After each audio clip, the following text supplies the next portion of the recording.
8. 상대방의 관심사에 대해 이야기하라. 우리 모두는 대부분의 자기 자신에 대한 생각들로 가득하다. 자신에 대한 생각은 잠시 접어두고 상대방의 관심사나 생각하고 있는 것에 대해 얘기해보자. 사람을 움직이는 가장 효과적인 방법은 상대방의 관심사를 파악하여 화제로 삼는 것입니다. 많은 사람들은 자신이 좋아하는 일에 대해 흥미를 가지고 이야기를 하고 싶어 합니다. 세일즈를 할 때도 가장 먼저 생각을 해보아야 할 것은 상대방이 관심을 갖고 있는 부분이 무엇인가 하는 것입니다.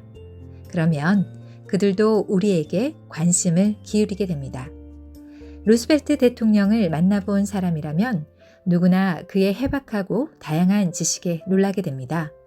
루스벨트는 상대방이 농부면 농사에 관해서, 기병대원이면 기병대에 관해서, 정치가면 정치에 관해서, 외교관이면 외교에 관한 이야기 등등 그 사람에게 적합한 화제를 선택하여 대화를 재미있게 이끌어냅니다.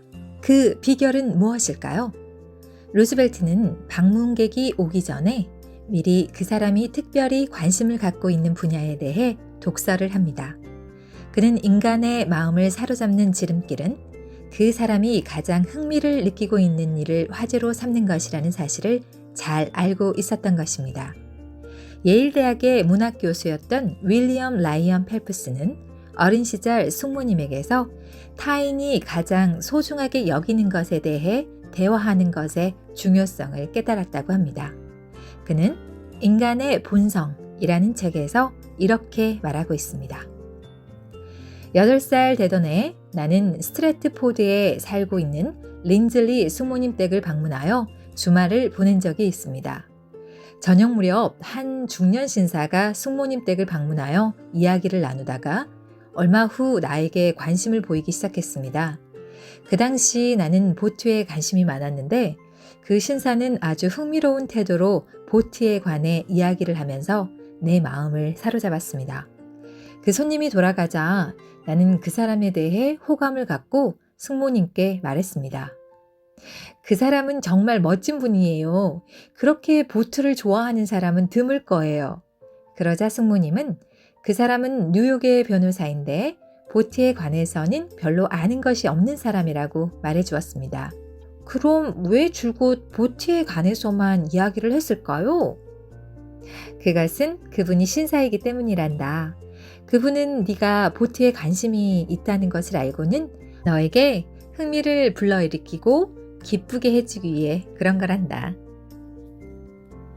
다음은 보이스카우트 단원인 에드워드 I. 찰리프라는 사람이 내게 보내온 편지입니다. 어느 날 나는 다른 사람에게 도움을 청할 일이 생겼습니다. 유럽에서 열리는 보이스카우트 잼보리 행사에 소년 단원 한 명을 대표로 참가시키려고 했지만 여행 경비가 문제였습니다.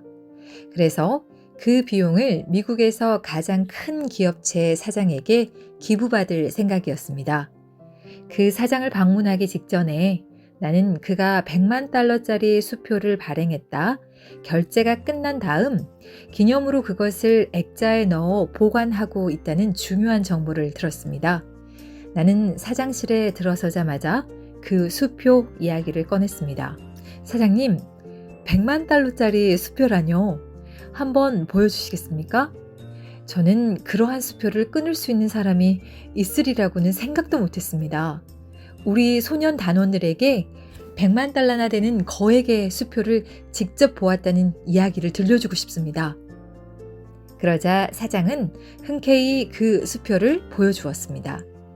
제가 $1,000,000의 수표를 발행하게 된 경위에 대해 물어보자 그는 자랑스럽게 설명해 주었습니다. 찰리프 씨는 보이스카우트 행사나 후원금 따위에 대해 일체 언급하지 않았습니다. 그는 상대방이 관심을 가지고 있는 수표에 대한 이야기만 했습니다. 그런데 그 결과는 어떻게 되었을까요? 수표 이야기가 끝나자 사장이 내게 물었습니다. 당신이 나를 만나러 온 용건은 무엇입니까?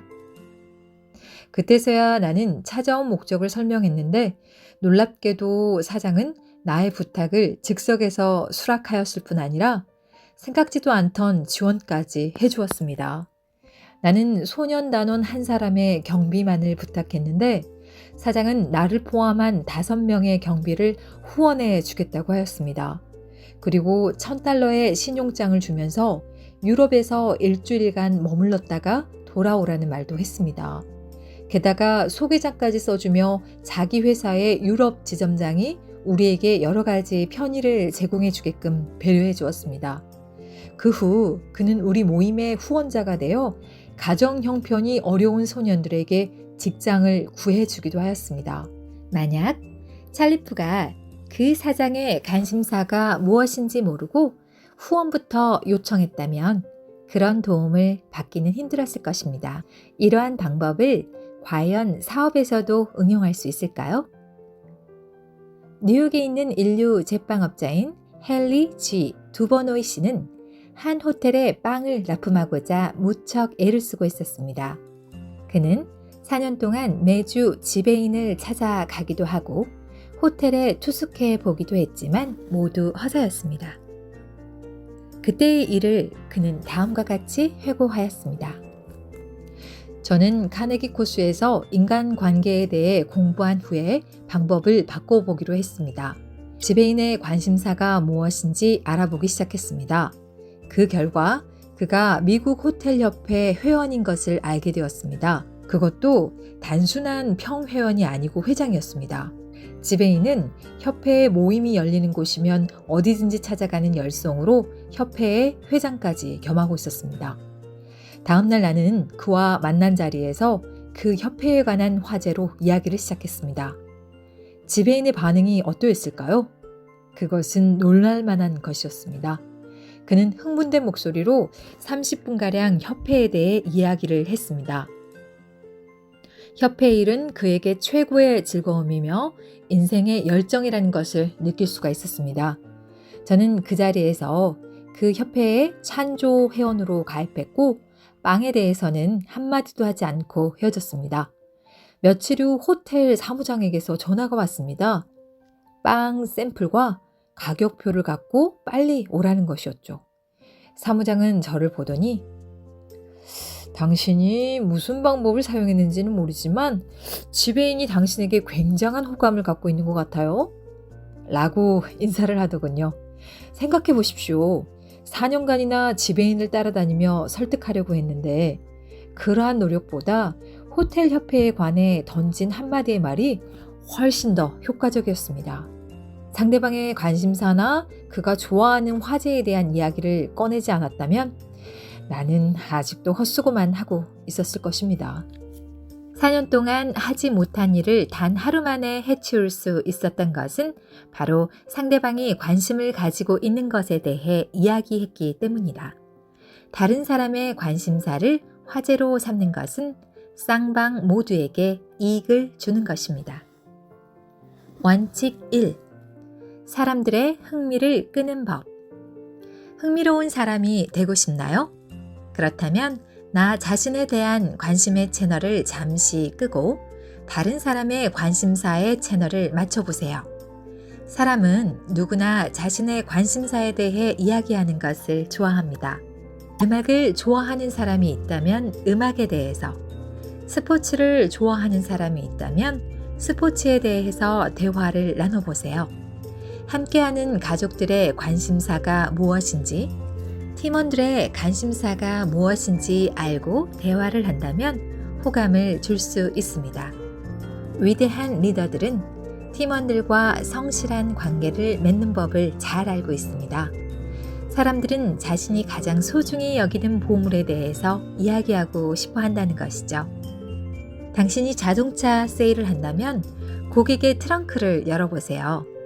트렁크 속에 들어있는 물건을 통해 고객의 관심사가 무엇인지 알 수 있답니다. 영업을 하려고 하면 물건을 팔 수 없습니다. 최고의 세일즈맨이 되고 싶나요? 그렇다면 다음의 말을 명심하세요. 고객의 관심사가 무엇인지 알고 좋은 것을 소개해 주려는 마음에서 영업을 하면 잘 할 수 있습니다. 행동으로 옮겨보세요. 매월 8일은 사람을 변화시키기 위해 다른 사람이 지닌 보물을 찾는 날입니다. 아름다운 팔도강산을 여행하면서 내가 만나는 사람들의 관심사가 무엇인지 알아보는 시간을 가져보세요.